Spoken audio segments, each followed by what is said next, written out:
नमस्कार दोस्तों, आप देख रहे हैं ज्ञानोदय ज्ञान।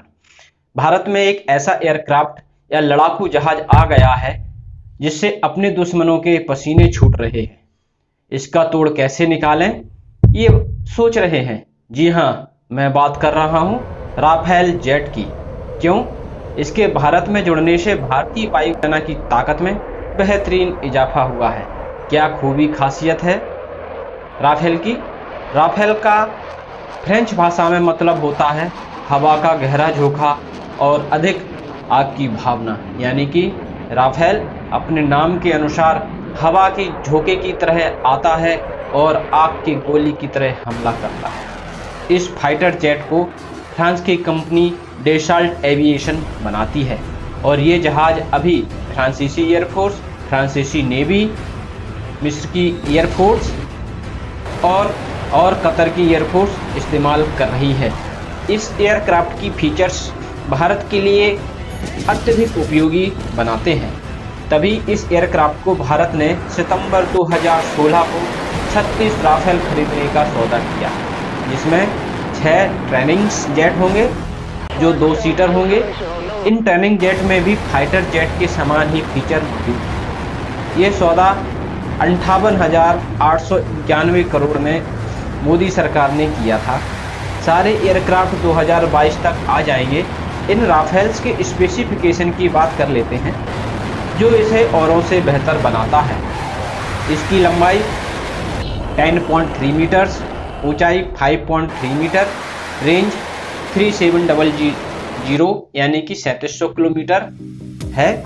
रेंज का यहाँ वायुसेना में अर्थ होता है कि एक बार कोई एयरक्राफ्ट अपने फुल ईंधन को भरकर अपनी टॉप स्पीड में कितने किलोमीटर हवा में जा सकता है। ये टेक ऑफ और लैंड तक की होती है। ये 1 मिनट में 50,000 फीट ऊंचाई तक पहुंच सकता है। इसका वजन 24,500 किलोग्राम है। राफेल DH 2 सीटर और राफेल EH सिंगल सीटर है। ये 2 M88 के ताकतवर इंजन इसमें लगा हुआ है। Delta wing semi steel capability के साथ 4थी जनरेशन का फाइटर जेट है। इसमें परमाणु हमला करने की भी काबिलियत है। इसमें रडार क्रॉस सेक्शन और इंफ्रारेड सिग्नेचर के साथ डिजाइन किया गया है। इसमें ग्लास की कॉकपिट है, ग्लास की बनी हुई है, जिससे पायलट चारों तरफ देख सकता है। कंप्यूटर सिस्टम है जो पायलट को कमांड और कंट्रोल करने में मदद करता है। इसमें एवियोनिक्स सूट भी है। इसमें लगा रडार, इलेक्ट्रॉनिक कम्युनिकेशन सिस्टम और सेल्फ प्रोटेक्शन इक्विपमेंट की लागत पूरे विमान की कुल लागत का 30% है। इस जेट में RBE 2AA active electronical scan array radar लगा है, जो लो ऑब्जर्वेशन टारगेट को पहचानने में मदद करता है। यह radar warning, receiver, laser warning और मिसाइल अप्रोच वार्निंग अलर्ट कर देता है और रडार को जाम करने से बचाता है। यह एक बार में 9,000 किलोग्राम तक का सामान ले जा सकता है। यह फाइटर जेट निम्नलिखित हथियारों से सुसज्जित है। स्काल्प मिसाइल, जिसकी रेंज 300 किलोमीटर है। मीटियर मिसाइल, इसकी रेंज 150 किलोमीटर है। मीका मिसाइल, जिसकी रेंज 50 किलोमीटर है। ये मिसाइलें हवा से हवा में तथा हवा से जमीन में मार करने में सक्षम है। भारत ने स्पेशली इसमें हैमर मिसाइल लगवा रहा है। उसने स्पेशली ऑर्डर किया है कि हमें हैमर मिसाइल भी लगाकर दी जाए। यह मिसाइल सिर्फ फ्रांस के एयरफोर्स और नेवी के लिए ही बनाई जाती है। ये हैमर यानी highly agile modular munition extend range missile आसमान से जमीन में मजबूत शेल्टर और बंकरों को तबाह करने में सक्षम है। इस मिसाइल की तरह ही जैसे 26 जनवरी 2019 को बालाकोट एयर स्ट्राइक में स्पाइक मिसाइल ने इस्तेमाल किया गया था, वह इसी प्रकार की मिसाइल है, स्पाइक मिसाइल, जो मजबूत बंकरों को तोड़ने में सक्षम है। इस डील में ऑफसेट क्लॉज का भी जोड़ा गया है, जिसकी वैल्यू 50% है। यानी जितने रुपए भारत फ्रांस को देगा, उसका आधा फ्रांस ने भारत में निवेश करना होगा।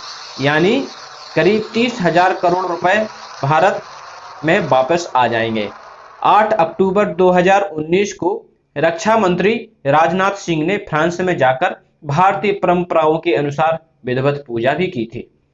5 फाइटर जेट 7000 किलोमीटर की दूरी तय करके 29 जुलाई को भारत आ गए हैं।